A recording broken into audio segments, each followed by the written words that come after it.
afternoon. It's Monday, March 27th.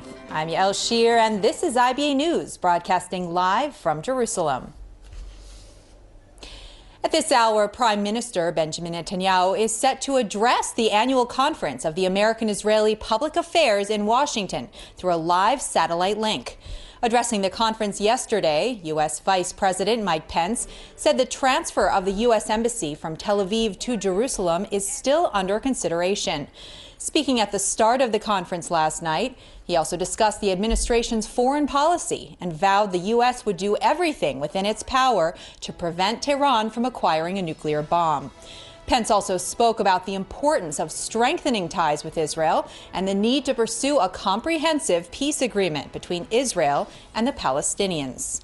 And under President Donald Trump, if the world knows nothing else, the world will know this: America stands with Israel. And know this, after decades of simply talking about it, the President of the United States is giving serious consideration to moving the American embassy from Tel Aviv to Jerusalem. And in President Trump, America has a leader who will call our enemies by their name.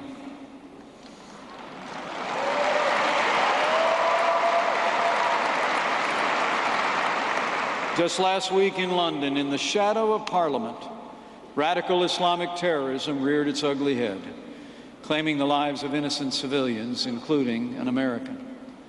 At this very moment, our administration is crafting plans to defeat radical Islamic terrorism so it can no longer bring violence to our enemies, to our allies, or inspire violence here at home.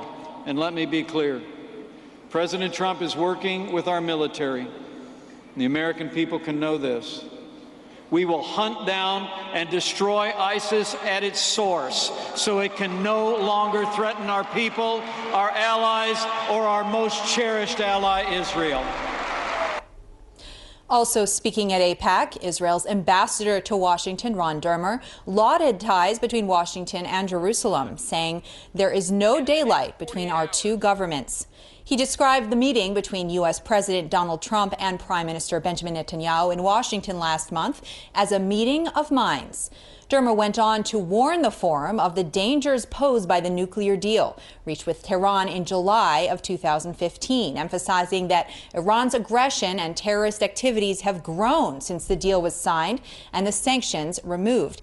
He also warned about the rise of Islamic extremism in the Middle East, but noted at the same time the situation also provided an opportunity to bring Israel and many in the Arab world closer together. When it comes to the great challenges facing Israel and the United States, for the first time in many years, perhaps even many decades, there is no daylight between our two governments. Also speaking at the conference was former British Prime Minister and the Quartet's former Middle East envoy, Tony Blair, who laid out his vision for peace in the Middle East. The truth is, today, the Arab nations have a common interest in Israel in fighting this extremism. So what I would like to see is a new alliance in the Middle East, a strategic partnership with the leadership of the United States of America, in which we say, this is what the battle for the Middle East is about. It's a battle against extremism, in favor of mutual respect across boundaries of race and faith and culture. And if we want the Middle East to succeed, we need to base this new partnership not just on interests, but on basic human values of dignity, respect, and tolerance for all.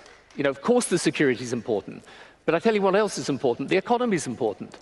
You know, if you think what would happen today in the Middle East if Israel was in a position economically to cooperate with its Arab neighbors, it would be massive. That the key to transforming the Middle East, and therefore to a more peaceful world, is to have a relationship between Israelis and Arabs which can be open, above the table, acknowledged, in which Israel's right to exist is accepted, in which Israel works closely with Arab states, and in which two states for two peoples can be pursued in a way that guarantees Israel's security. Turning to the coalition crisis brewing here at home, still no progress regarding the fate of public broadcasting. The highly debated issue continues to threaten toppling the government, possibly leading to early elections. Coalition Chairman David Bitan said today that the option still remains on the table, reiterating that the dispute is not regarding launching the new broadcasting corporation slated to replace the existing Israel Broadcasting Authority, but rather the ability of the ruling Likud party to carry its weight. Bitan added that his Likud party has a number of compromise proposals to resolve the issue, but stressed that any formula would require delaying the launching date of the new broadcasting corporation, which is currently set for the 30th of April. He emphasized that Finance Minister Moshe Kahlon, who continues to insist that the corporation begins operations on time, will have to show flexibility. Yesterday, Prime Minister Netanyahu met twice with Finance Minister Kahlon in a bid to resolve the crisis, but to no avail. Soldiers thwarted a stabbing attack this morning after overpowering a Palestinian who attempted to stab a soldier at a nearby hitchhiking stop outside the Samaria military headquarters, which was south of Nablus. No one was injured in the incident, and the Palestinian was handed over to security forces for questioning. An Israeli Arab citizen in contact with Islamic State operatives abroad was arrested earlier this month, according to the Shin Bet security agency, which revealed the information for publication today. Fidel Saber's Kinana, a 25-year-old resident of Yafia near Nazareth, was arrested by security forces on March 2nd. According to the Shin Bet, Kinana's brother, Mohammed, left Israel in 2014 to join the ranks of ISIS and was killed during fighting last year. Mohammed Kilani, a friend of Kinana's brother, contacted Kinana to inform him of his brother's death. Earlier this month, he also asked for Kinana's assistance to transfer funds from Israel to Iraq through a money changer in the city of Jenin in the West Bank. The security agency said that Kinana followed his instructions and wired 5,000 shekels, aware they were slated for Islamic State activities. An indictment against Kinana was filed at the Nazareth District Court today. He is charged with supporting and maintaining contacts with ISIS. Families who were evacuated from the Amona outpost have warned they will give Prime Minister Netanyahu until the end of the week to follow through with his promise to authorize the construction of a new settlement for them. They say failure to do so will force them to take unilateral steps and create a new settlement on their own. Last month, Netanyahu promised the families they would move to a new settlement in the Shiloh block. According to an agreement signed with the Prime Minister's office, construction on the new community was to have begun by the end of this month, but the new settlement has not yet been authorized by the government. Residents noted that the new settlement is located on state land, and therefore they cannot understand why authorization is being stalled. Yesterday, Prime Minister Netanyahu said talks with the U.S. administration in Washington concerning the future of settlement activity are still ongoing. In other news, in a series of overnight raids, police arrested 22 Haredi suspects between the ages of 20 and 60, allegedly involved in sex crimes in religious communities in Jerusalem, Beitar Illit, and Bnei Brak. The raids were the result of an undercover investigation into the alleged crimes police believe were committed over a period of 2 years against minors and women. Details of the offenses were not released. According to investigators, members of the communities failed to inform authorities of the incidents in an alleged attempt to cover up the crimes. Police said they got hold of the incidents recorded by members of the community, which will be used as evidence against the suspects. During the arrest, clashes erupted with members of the ultra-Orthodox communities attacking police, throwing stones and damaging police vehicles. All the suspects are being questioned by police in Jerusalem. Yet another violent incident against a healthcare professional, this time at the Asaf Harofeh Hospital in Ramla. A patient in his 50s assaulted a nurse in the emergency room, cursing at her and throwing a computer screen at her. Security personnel quickly arrived at the scene and managed to control the man. Fortunately, the nurse was not injured, and the suspect was taken in for police questioning. The police issued a statement saying it views the incident with grave concern and called on law enforcement authorities to take strong action in response to violence committed against medical staff. Today's incident comes less than 2 weeks after a female nurse, Tova Carraro, from Holon, was burned to death by a 78-year-old disgruntled patient who threw flammable material at her and set her on fire. President Reuven Rivlin has rejected a request by former Prime Minister Ehud Olmert for early release from prison. Rivlin stressed that the convicted former Prime Minister cannot be treated as a mere civilian who erred. Olmert has so far served just over a year of a 27-month sentence for his involvement in corruption and obstruction of justice. In his response to Olmert's request, Rivlin stressed that when Olmert was indicted and sentenced, the court had already taken into consideration the former prime minister's many years of public service to the country.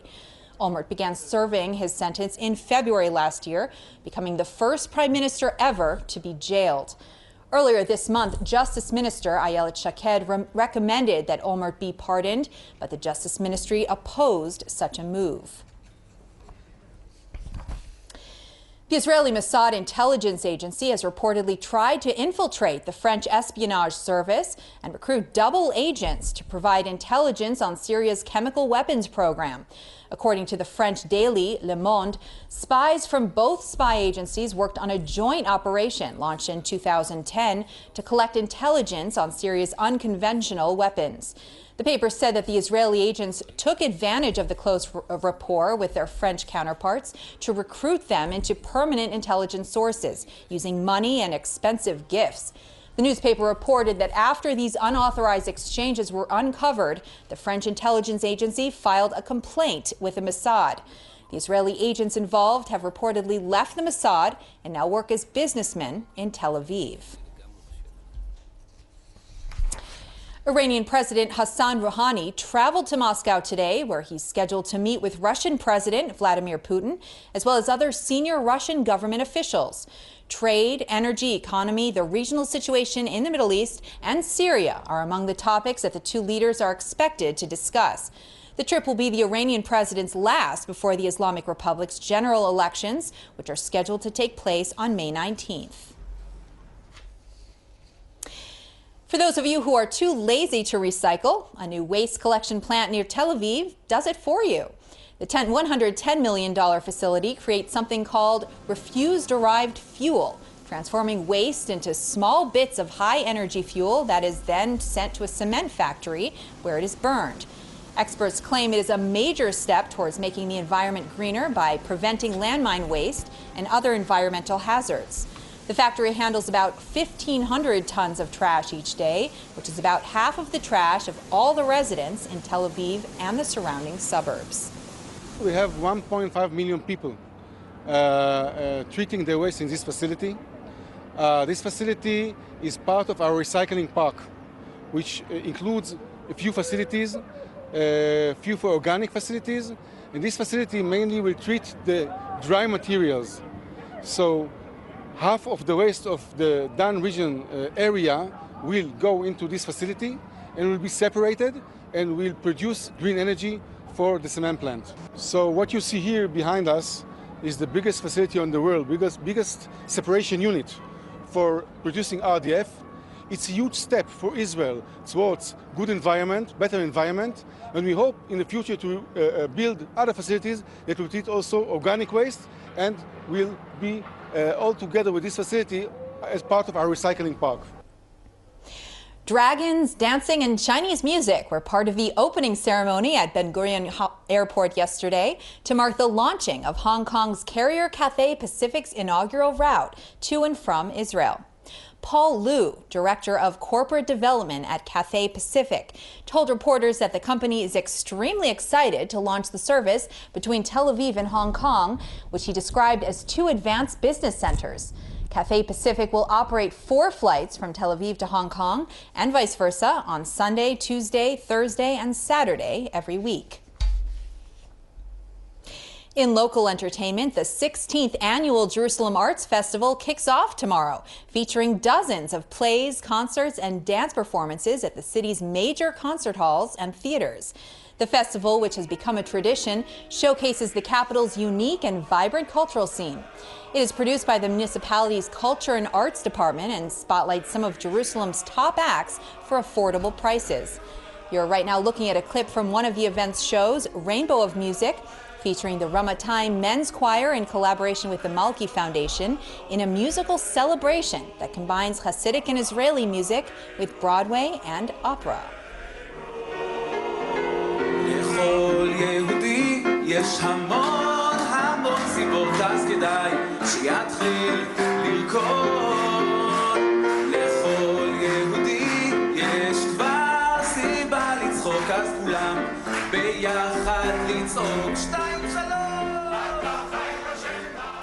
And in more entertainment news, Israeli film director and screenwriter Gideon Raff will soon be directing Hollywood heartthrob Chris Evans in the film Red Sea Diving Resort. The movie relays the story of the 1984 airlift of Ethiopian Jewry to Israel in what was called Operation Moses, a project by the IDF to rescue thousands of Ethiopian Jews from Sudan and give them a safe home in Israel. Raff is known for creating the show Hatufim, the series on which the popular award-winning show Homeland is based. Evans, whose popularity skyrocketed with his portrayal of Captain America in several superhero films, will be playing the Mossad agent who helped to coordinate the operation. And in finance, the stocks were down on the Tel Aviv Stock Exchange and the shekel was mixed in foreign exchange trading. Here are the late afternoon numbers.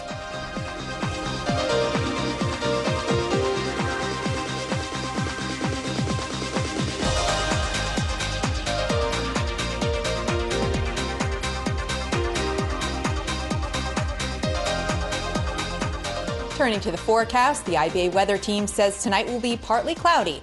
Tomorrow will be partly cloudy again with a slight drop in temperatures, mainly in the mountains. Here's a look at the highs and lows for the next 24 hours at home and abroad.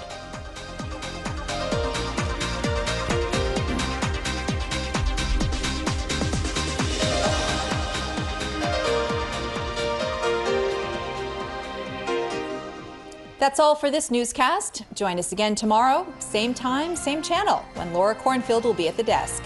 Until then, I'm Yael Shear wishing you a good evening and shalom from Jerusalem.